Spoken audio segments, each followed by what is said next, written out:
नमस्कार दोस्तों। मेरा नाम है विजय कुमार। आप देख रहे हैं कॉमिक्स पिटारा चैनल को। दोस्तों, हम लोग कॉमिक्स पढ़ रहे थे तकबक, जो कि बाकेलाल की कॉमिक्स है और इसका पहला पार्ट मैंने अपने चैनल पे अपलोड कर दिया है। पहले पार्ट में मैंने इस कॉमिक्स को 21 पेज तक खत्म कर दिया था। अब इस पार्ट में इसके आगे कहानी को शुरू करते हैं। खान पान मंत्री का हाजमा खराब करके। अरे बाकेलाल जी, ये क्या कर रहे हैं आप? दूध में क्या मिला रहे हैं? नमक। नमक? मगर इससे तो सांप इस दूध को नहीं पिएगा और क्रुद्ध हो जाएगा। ये विशेष सर्प है खान पान मंत्री, इसे अगर बिना नमक का दूध पिलाया तो वो क्रुद्ध हो जाएगा। अच्छा, आप कहते हैं तो सही होगा। अब बारी है भवन निर्माण मंत्री की। बस ये किया मैंने इस समाधि में छेद। ये क्या कर रहे हो बाकेलाल? देख नहीं रहा? छेद कर रहा हूं। पर छेद कर क्यों रहे हो? कहीं इस रास्ते सर्प आ गया तो? अरे मूर्ख, महल के अंदर प्राणवायु जाने का कोई मार्ग नहीं है। अगर सर्प ना भी आया तो अंदर सभी दम घुट के मर जाएंगे। पर अगर फिर भी सर्प अंदर आ गया तो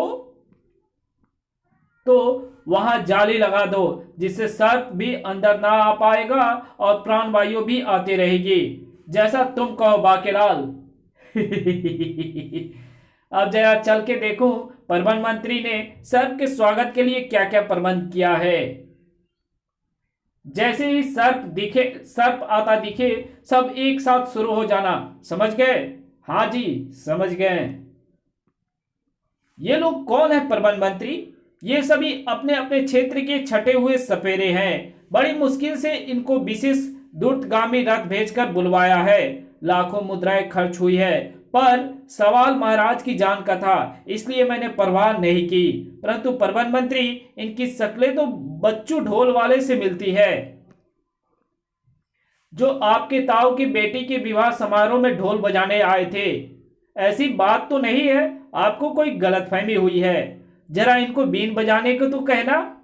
चलो जमूरो, बीन बजाओ। पी, आज मेरे यार की शादी है। बहुत अच्छे, बहुत अच्छे। बस एक बार मोटा निकल ले, 7 दिनों तक बिना रुके ऐसे ही ढोल बजवाऊंगा। पी, लगता है जैसे पी पूरे संसार की शादी है। आखिर इतने दिनों के बाद मैं स्वतंत्र हो ही गया। मेरी तंत्रता किसी ऐसे बीन के धुन से टूटनी थी जिसे कोई नौसखिया बजा रहा हो।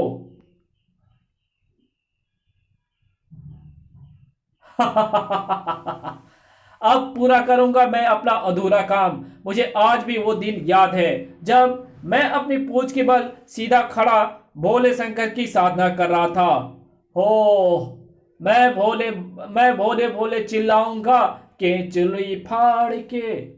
बेटा, केंचुली फाड़ लेगा तो दूसरे को क्या मुंह दिखाएगा?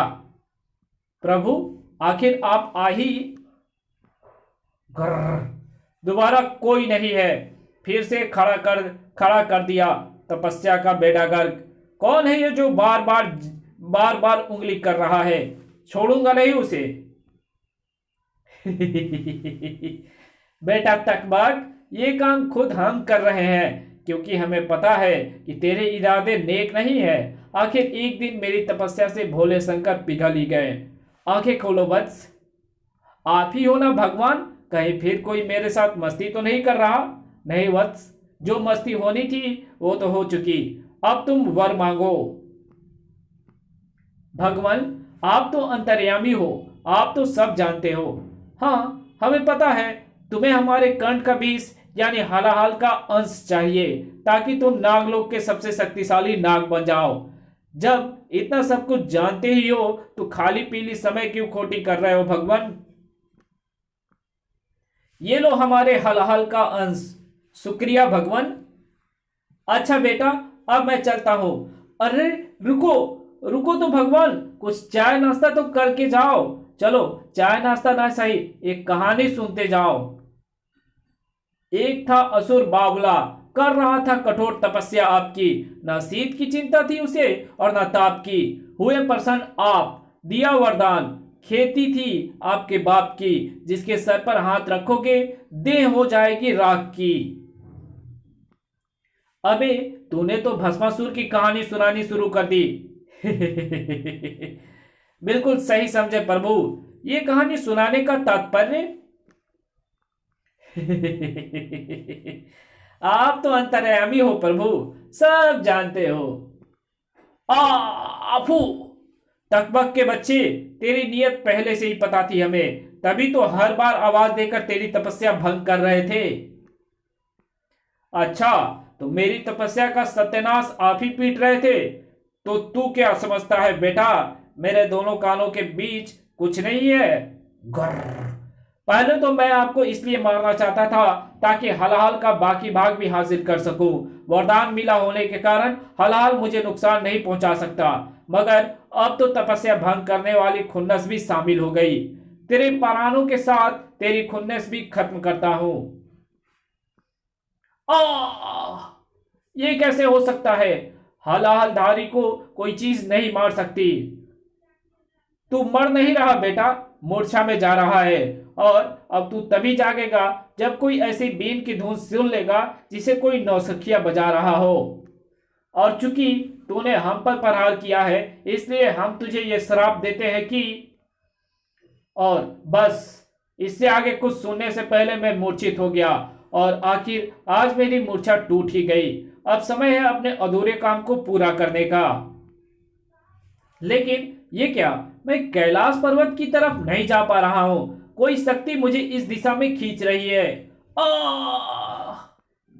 दूसरी तरफ समाधि महल के अंदर, मनसा देवी मनसा पूरी करती पहली बार में, मनसा देवी मनसा पूरी करती पहली बार में।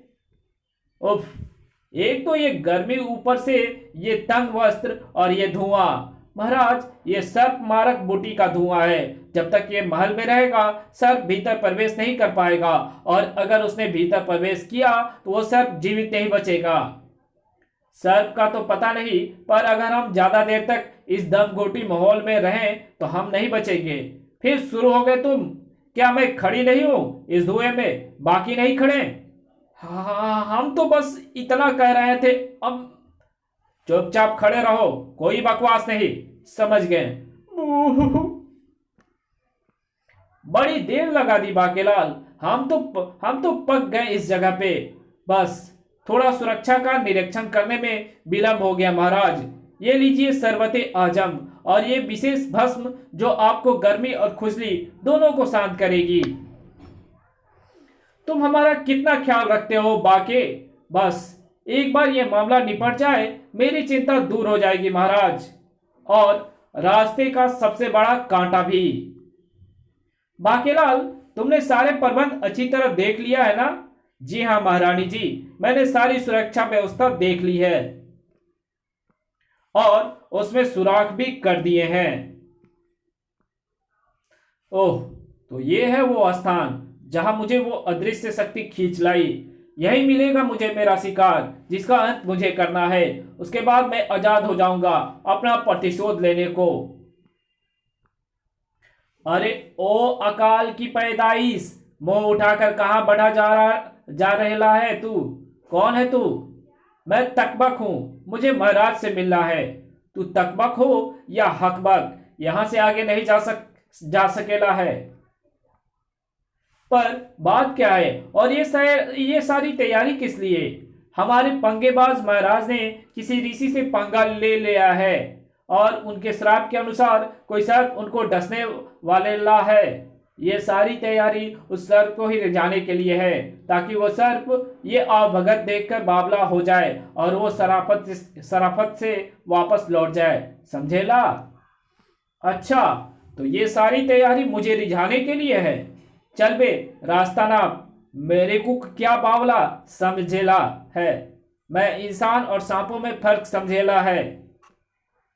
अबे बाबले, मैं इंसान नहीं हूं, सांप हूं, सांप, इच्छाधारी सांप। ये देख मेरी फुंकार का कमाल। अफू, अइला, सर्प आ गया, सर्प आ गया, भागो। सर्प आ गया, चलो जमूरो, बीन बजाओ। पी कौन है वो तू? वही जिसके लिए तूने ये बीन बजवा रहा है। देख मेरा असली रूप। पे पोई। दूसरी तरफ। ओ जी गजब हो गया। अभी क्या गजब हो गया? ओ जी आपको काटने वाला सांप आ गया जी। इच्छाधारी सांप है जी। पुकार छोड़ता है जी। प्रधानमंत्री की बीन बजा दी जी। अब वो खान पान मंत्री जी की तरफ बढ़ रहा है जी। आ ही गया। अब क्या होगा बाकेलाल? आप चिंता मत करो महारानी जी। मेरे होते हुए सर्प महाराज का कोई अहित नहीं कर पाएगा। अब तो तुम्हारा ही सहारा है बाकेलाल।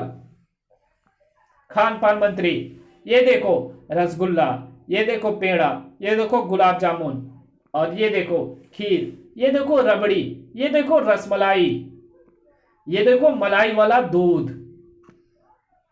अबे बस कर। हफ्सी समझाए क्या मुझे? दूध के पात्र से एक कटोरा दूध निकाल के दे, बाकी रहने दे। जो चाहो भोग लगाओ नाग देवता। लेकिन दूध चखते ही आख, इसमें तो नमक मिला है। हाँ जी नाग देवता, सारे व्यंजनों में दबा के मिलाया है। आपको पसंद है ना? तुम्हारी ये जरूरत, मुझे नमक वाला दूध पिलाया। आफू, भागो भागो भागो। ओ जी गजब हो गया जी। खान पान मंत्री जी का भी तबला बज गया जी। सांप राजमहल के अंदर पहुंच गया जी। हे भगवान, मेरा तो दिल बैठा जा रहा है। अब क्या होगा बाकेलाल? अभी हमारे वीर सेनापति जी अपनी वीरता दिखाएंगे महारानी जी। रुक जा दुष्ट सर, ये मेरी आखिरी चेतावनी है। मैंने तो पहले भी नहीं सुनी। इससे पहले कि मेरा क्रोध कांपने की हद तक भड़क जाए, निकल ले। मुझे तो तू डर से कांपता लग रहा है। बस बहुत हुआ, आगे बढ़ो मेरे बलि के बकरो। मेरा मतलब बहादुर सिपाहियों, डरने की जरूरत नहीं है। नक्सली के रहते हम पर इनके बीच का कोई असर नहीं होगा। अच्छा, तो नक्सलियों के कारण फुदक रहे हो? अभी तुम्हारा भ्रम दूर करता हूं। आफू।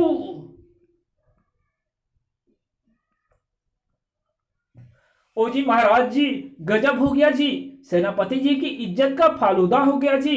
उस नाग ने फुकार छोड़ी जी। सबके वस्त्र गल गए जी। सब मुंह छिपा के भागे जी। हाय रब्बा, अब क्या हो गया बाकी? उस नाग की ये जरूरत, अब हम उसे नहीं छोड़ेंगे। दुम पटक कर मारेंगे उसे। होश से काम लीजिए महाराज, मरने की इतनी जल्दी भी क्या है? क्या? मेरा मतलब जानते बूझते क्यों संकट को न्योता दे रहे हैं महाराज? अबे हम महावीर हैं यार। ज्यादा महावीरी झाड़ने की चेष्टा मत करो तुम। समझा करो रानी, ऐसे चूहे की तरह बिल में दुबक कर बैठना हमें शोभा नहीं देता। तो फिर बिल से बाहर आ जा, क्योंकि तेरे सामने खड़ा है हलाहलधारी महान नाग तकबक। अरे ये हमारे समाधि महल के अंदर कैसे पहुंच गया? मेरी कृपा से। कमबख्तो, तुम लोगों की वजह से मुझे अपना महान कार्य छोड़कर ये टुच्चा सा काम करने आना पड़ा। तुम लोगों को मैं छोड़ूंगा नहीं। मेरे रहते तुम महाराज का बाल भी बांका नहीं कर पाएगा दुष्ट सर। बाल इस मोटे का नहीं, बल्कि तेरा बांका करना है बाकेलाल। क्या? ऋषि का सांप तुझे लगा है, विक्रम सिंह को नहीं। तेरे कहने पर इस विक्रम सिंह ने ऋषि फूक सरकाचार्य के गले में मृत यानी मुझे डाला, जिसके कारण उनकी जान गई। यानी तू ही था उनकी मृत्यु का कारण, और अब श्राप के अनुसार मुझे तुझे डसना होगा।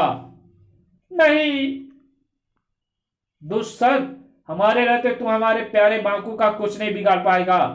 तो ठीक है, तो भी मर। अफू, हाय, हमारे अस्त व्यस्त की पोशाक तो टूटकर बिखर गई। इस पर तो अग्नि लहरों का भी कोई प्रभाव नहीं पड़ना था। कपड़ा मंत्री, मैंने तो उम्दा कोटि की पोशाक बनवाई थी महाराज, बस थोड़ी सी तो मिलावट थी। चल परे हट मोटे। धाड़। ये डसा मैंने तुझे। नहीं नहीं।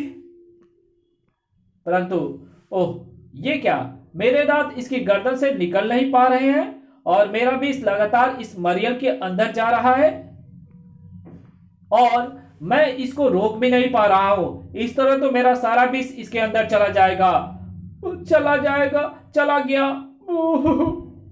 अभी तो जान जान जानी बाकी है बेटा। ये कौन बोल रहा है? ये हम बोल रहे हैं बेटा, भोले भंडारी। हमें तेरी तेरी बुरी नीयत का पहले से भान था, इसलिए हम बाकेलाल के स्वप्न में आए और ये सारा नाटक रचाया ताकि तू बाकेलाल को डसे और तेरे अंदर का सारा हलाहल तेरे शरीर से बाहर आ जाए। लेकिन मेरा हलाहल तेरे शरीर से बाहर आया कैसे? लेकिन मेरा हलाहल मेरे शरीर से बाहर आया कैसे? हमारे उस श्राप के कारण जो तू बेहोश होने से पहले सुन नहीं पाया था। ले, मैं फिर से सुनाता हूं। इसलिए हम तुझे ये श्राप देते हैं कि अगर तूने किसी ऐसे व्यक्ति को डसा जो हमारे आशीर्वाद से उत्पन्न हुआ हो तो तेरा सारा हलाहल तेरे शरीर से अलग होकर उस व्यक्ति में जज्ब हो जाएगा। अब तू विषहीन है तकबक, और किसी चूहे को भी नहीं डर सकता। तेरे कारण हमारे प्रिय बाकी की जान गई। तेरा अंत मेरे हाथों होगा। नहीं, ले मर दुष्ट। मरते मरते एक बात समझ में आई, जो अंतर्यामी हो उससे पंगा नहीं लेना चाहिए। हाय मेरा बाकू, हमारी रक्षा के लिए तुमने अपने प्राण दे दिए। तुम्हें तुम्हें पता था कि वो सब मुझे नहीं बल्कि तुम्हें डसने आया है, फिर भी तुमने हमें कुछ नहीं बताया। हाय, तुम्हारे बिना हम कैसे जीवित रहेंगे? विलाप मत करो विक्रम सिंह, ये सारा प्रपंच तकबक के शरीर से हलाहल निकालने के लिए रचा गया था। बाकी के शरीर से हलाहल निकलते ही ये चैतन्य हो जाएगा। और फिर हाय भोले शंकर, भक्त के साथ इतना भद्दा मजाक, सपने में आकर योजना भी बताई तो टांग तोड़ने के लिए। ये धोखा है प्रभु, ये धोखा है। चल चेतक, चल कैलाश की ओर, आज फैसला हो ही जाए। एक बार फिर स्वामी पर बावलेपन का भूत चढ़ रहा है। इसी के साथ ये कहानी समाप्त होती है। मिलेंगे एक और नई कॉमिक्स में, तब तक के लिए बाय। वीडियो अच्छी लगी हो तो इस वीडियो को लाइक कर देना, चैनल पर नए हो तो चैनल को सब्सक्राइब कर बेल आइकन को प्रेस कर देना, और इस वीडियो की जहां जरूरत हो वहां पे इसको शेयर जरूर कर देना। और दोस्तों, अमेजन पे द ग्रेट इंडिया सेल का सीजन शुरू हो चुका है, जो कि 17 नवंबर तक चलने वाला है। तो प्लीज आपको अगर कुछ अमेजन से कोई भी प्रोडक्ट खरीदना हो तो प्लीज मुझसे संपर्क करें, और मैं आपको उस प्रोडक्ट का सबसे अच्छा ऑफर वाला लिंक दे दूंगा। उस लिंक से आप जा करके खरीद सकते हो। Okay, thanks for watching my video.